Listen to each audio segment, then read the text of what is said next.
有冇其他議員要發言？謝偉俊議員。多謝主席。主席，今日個動議呢，就我聽咁耐呢，啲議員呢，包括連剛才啱啱發言冇幾耐嘅葉建源議員呢，都好似呢，就嗰啲字眼上呢，雖然係啲字嘅問題，但係嗰個意思就相差好遠。因為湯哥華議員個原動議嘅意思就係盡快，然後就落實雙普選進行廣泛諮詢。嗰個盡快係 qualify 個諮詢嘅。但係好多議員呢，就佢哋話唔贊成湯家驊議員嘅動議，因為佢哋話要就盡快雙普選。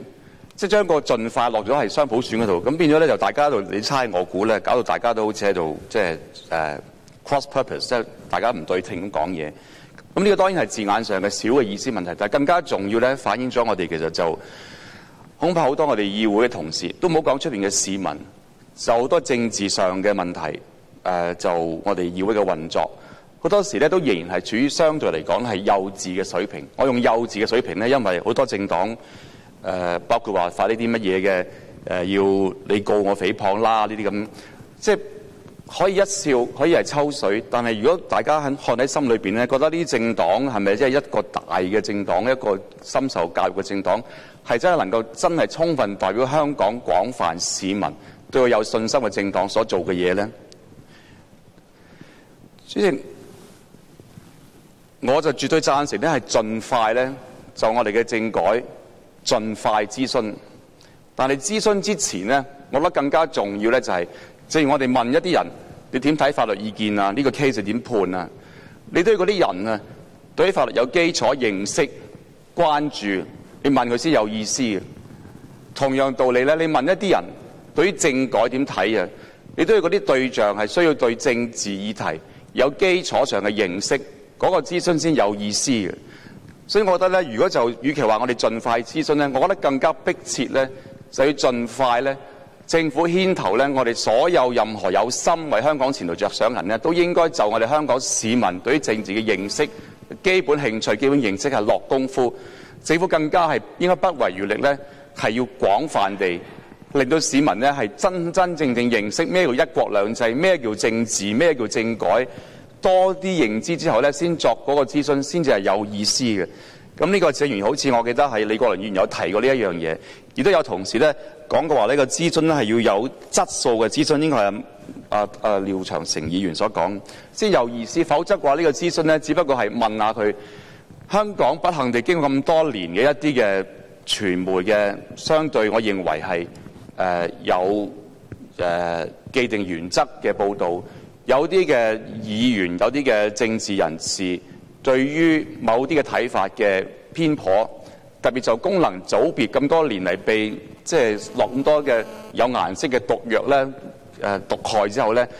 恐怕咧你隨時問一個市民咧，佢哋真係未必知道功能組別究竟係代表啲乜嘢，佢哋只係認為功能組別，正如好多人講係小圈子選舉，為咗利益着想，為咗免費午餐，咁於是就係等於一個係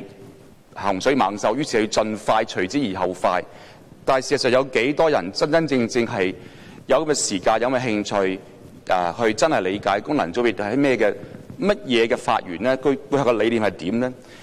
一個有理念嘅設計同埋喺執行上做得好唔好呢？係兩碼子事。香港呢，最遺憾地方就係我哋有一個好嘅發明，就係功能組別呢個設計，但喺執行上呢，恐怕係完全呢係違背咗原意，對呢個功能組別嘅概念呢，可以話係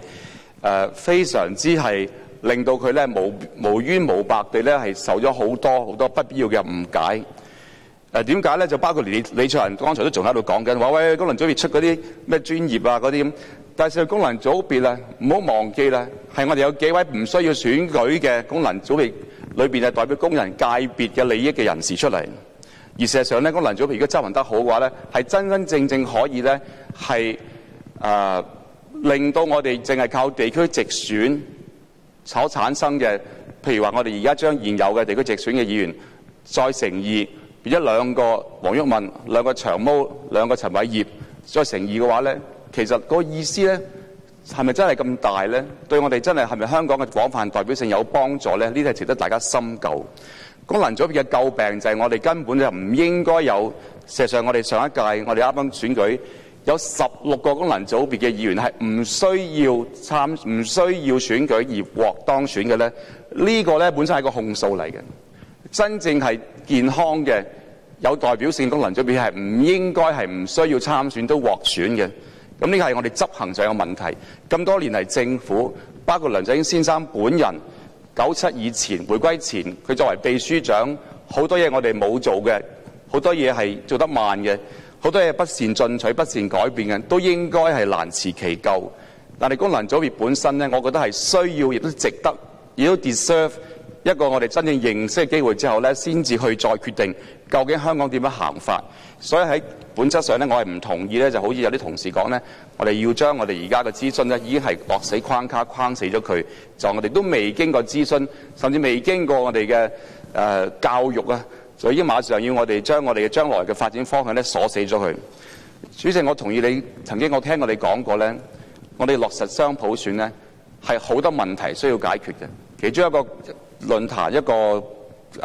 說明會上呢，你講過有10個舉例嘅問題需要處理，呢個係10個舉例嘅問題。但係我聽話梁家傑議員所講呢，佢根本提出嗰啲譬如話有權無票、有權無權啊，又或者冇政黨可以做一個特首嘅參與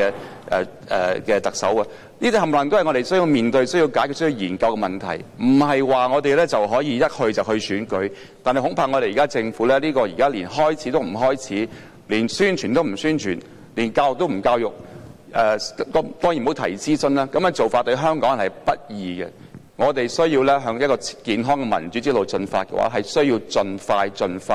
就我哋香港嘅前途咧作出各方面嘅教育同埋諮詢，咁香港先至係真真正正咧有意義、有質素嘅健康民主。多謝主席。